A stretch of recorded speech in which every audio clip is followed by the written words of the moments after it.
देखिए, एक तो रन्स बहुत हुए हैं पाकिस्तान को पहली इनिंग्स में, जब पाकिस्तान ने मैच के पहले हिस्से में बॉलिंग की है। और उस पर जब हम डिटेल करेंगे उसका बाद जब हम अगले शो में आएंगे। लेकिन अभी तक की जो सूरत हाल, जैसा आपने कहा कि इम्कानात हैं, बिल्कुल पाकिस्तान के पास इम्कानात मौजूद हैं। न्यूजीलैंड अपनी बेस्ट बॉलिंग के साथ नहीं खेल रहा है और उनके पास महदूद वसाइल हैं बॉलिंग को देखते हुए। अब इसका फ़ायदा पाकिस्तान को उठाना चाहिए। पाकिस्तान कैसे इस चेज़ की तरफ जा सकता है ज़्यादा बेहतर अंदाज में, तो उसकी एक ही उम्मीद है, वो है फ़खर ज़मान। अगर फ़खर चाहते हैं 40 ओवर्स तक बैटिंग करते हुए, तो पाकिस्तान के पास ये इम्कान है कि ये मौका होगा कि पाकिस्तान इस 400 से ज़ायद रन का जो हदफ है वो हासिल कर सकता है। उसके लिए जितना लंबा फ़खर खेलेंगे उतना पाकिस्तान की बैटिंग के लिए फ़ायदा है और उतना ही दबाव न्यूजीलैंड के ऊपर आएगा। क्योंकि फ़खर के आउट होने के बाद जिस अंदाज में अभी तक वो खेल रहे हैं, पाकिस्तान का कोई दूसरा बल्लेबाज ऐसे नहीं खेल सकता। क्रीज पर तो बाबर आजम भी मौजूद है, बट वो इतने रन नहीं छोड़ सके इंडिविजुअली। उनकी वो सलाहियत नहीं है किसी में भी जो सलाहियत पाकिस्तान में फ़खर ज़मान जब बैटिंग कर रहे होते हैं। और इसी तरह कोई भी बल्लेबाज उस सलाहियत का मालिक नहीं है जो फ़खर रखते हैं। अभी भी देखें कि उन्होंने अपनी इस इनिंग्स में न्यूजीलैंड के सारे बल्लेबाजों से ज़्यादा छक्के अब तक वो लगा चुके हैं। मैंने सेंचुरी से 1 रन दूर हो गए। हाँ, 1 रन। और अभी भी इस मैच से पहले भी न्यूजीलैंड के खिलाफ उनकी जो एवरेज थी वो 75-76 की एवरेज थी। और वो बड़े अच्छे, अगर आप इनकी आज की इनिंग्स देखते हैं ना, तो उन्होंने बड़े अच्छे बॉल पिक किए हैं। जो बाहर फेंके ना उन्होंने, वो बिल्कुल पिच पे आए हैं बॉल के और वहीं से उसको लेके गए हैं। और खुशकिस्मत इस लिहाज से भी हैं कि कनेक्ट हुए हैं, सारे के सारे मिडल हुए हैं। लेकिन उन्होंने जिन बॉलों का इंतखाब किया ना शॉट लगाने के लिए, वो उनके पेट शॉट्स थे जिनके ऊपर उनको बड़ी महारत है और वो अबूर रखते हैं। और 100 हो गया जी। हाँ जी, 100 हो गया जी। 100 हो गया। Fakhar has completed its century. और अब ये दूसरा मैच है इनका।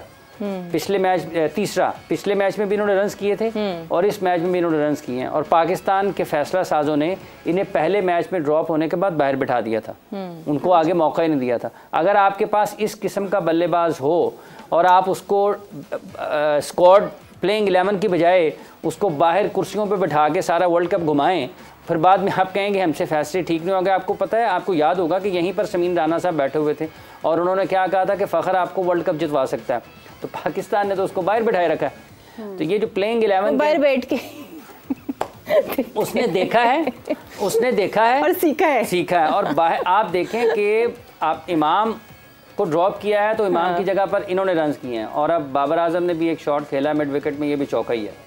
तो रन्स बनाने का मौका पाकिस्तान के पास मौजूद है। पाकिस्तान इस रन्स की चेज़ की तरफ बड़े अच्छे अंदाज में जा सकता है। विकेट्स जब तक आपके हाथ में हैं दबाव नहीं आएगा। अब सारे का सारा दबाव न्यूजीलैंड के ऊपर है। उनके स्पिनर्स ने कहीं कहीं अच्छी गेंदबाजी की है, लेकिन जो फ़खर ने अच्छे गेंदों के ऊपर भी रन्स निकाले हैं उसका दबाव आया है न्यूजीलैंड के ऊपर। उनके बॉलर्स के पास अब उनको नज़र नहीं आ रहा, समझ नहीं आ रही कि उसको कहाँ पे बॉल करें, क्योंकि वो उसको थोड़ा सा शॉर्ट करते हैं तो वो पुल मार देते हैं। 253 फ्रॉम 30 ओवर्स चेज कर सकता है पाकिस्तान।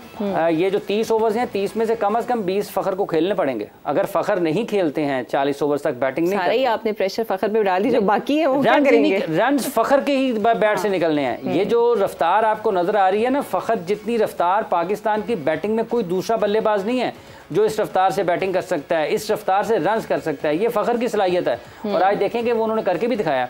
और ये पहला मौका नहीं है, इन्होंने कई मरतबा ऐसी जारहाना इनिंग्स खेली है, ऐसी बारियां खेली हैं। जनूबी अफ्रीका के खिलाफ जनूबी अफ्रीका में इन्होंने बड़े शानदार बल्लेबाजी का मुजाहरा किया था।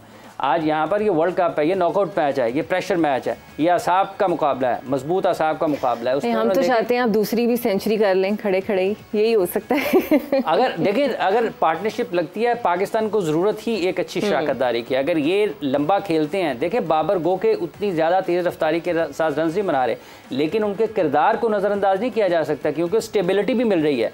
एक एंड से अटैक हो रहा है और दूसरे एंड से स्टेबिलिटी वाला काम वो कर रहे हैं। पाकिस्तान के लिए उनका भी ग्राउंड पर रहना, क्रीज पर जमे रहना और रन्स करना, लंबा खेलना उतना ही ज़रूरी है जितना फ़खर का ज़रूरी है।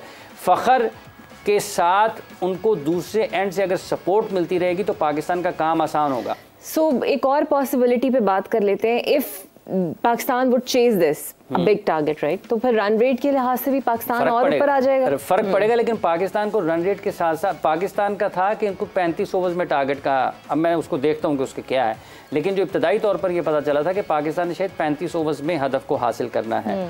इसको हम मजीद देख लेते हैं कि अब नेट रन रेट के एतबार से या दीगर चीज़ों के एतबार से अब इस वक्त जो है वो असल में सूरत हाल क्या है। लेकिन रन रेट अपनी जगह पर है, आपको पहले 2 पॉइंट्स लेने हैं, 2 पॉइंट्स लेंगे, आपके पास एक और मैच इसके बाद भी पाकिस्तान के पास मौजूद है, पाकिस्तान उसकी तरफ उसको भी जीत सकता है, रन रेट उसमें भी बेहतर आ सकता है, लेकिन कम से कम आपके पास अपने पॉइंट्स तो पूरे होंगे ना।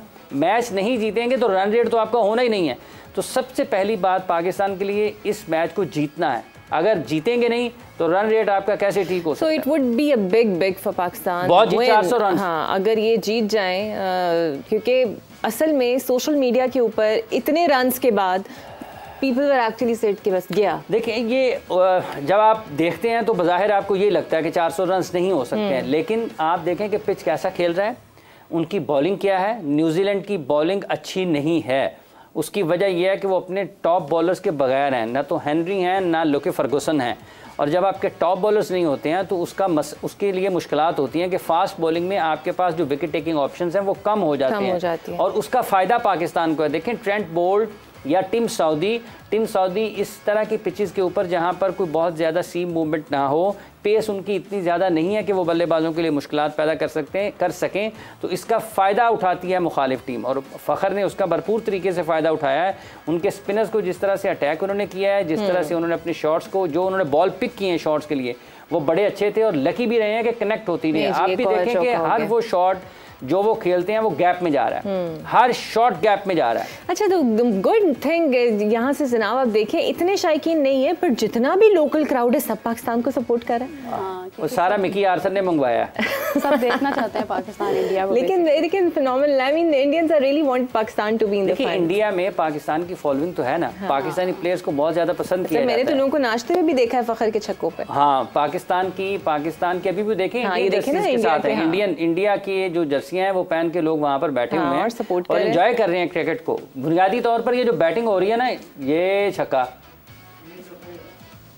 बच गया नहीं जी नहीं, ये बड़ी अच्छी फील्डिंग कर रहे हैं, लेकिन फखर ही हैं जो पाकिस्तान को मैच जितवा सकते हैं। चले जी, फखर के पास मौका है पाकिस्तान का फखर बनने का। मीरब क्या चल रहा है आपके पास, क्या न्यूज़ है इससे रिलेटेड? जी अभी तो फिलहाल मैं देख रही थी कि एक ट्रेंड शुरू हुआ है जो शायद आगे चलता रहेगा, वो ये है कि फ़खर पर फ़खर, हैशटैग फ़खर पर फ़खर। तो फ़खर की काफ़ी तारीफ़ें जा रही हैं और बिल्कुल जैसे अभी हाफिज़ साहब कह रहे थे ना कि आपने फ़खर को शुरू में ड्रॉप कर दिया और फिर अब्दुल्ला और रिजवान की जो है वो पार्टनरशिप लगी थी, मेरे ख्याल में श्रीलंका के खिलाफ वाले मैच में थी, तो उसमें हम लोग कहने लगे थे कि नहीं अच्छा फैसला था इसको ड्रॉप करने का, लेकिन ऐसा नहीं है क्योंकि पाकिस्तान काफ़ी मैचेस जो है वो हारा है और इसके ऊपर ही बात हो रही है कि ये फ़ैसला गलत था। फ़खर इज़ एक्चुअली समवन जो बड़ा अच्छा एक अटैकिंग बैटिंग फॉर्म में आ जाता है, तो उसकी काफ़ी तारीफ़ें जा रही हैं। एक और बात काफ़ी ट्रेंडिंग में जा रही है वो ये कि हार्दिक पांड्या का ट्वीट था कि वो थ्रू आउट द टूर्नामेंट शायद ना आ सकें क्योंकि उनकी इंजरी जो है वो काफ़ी लंबी जा रही है।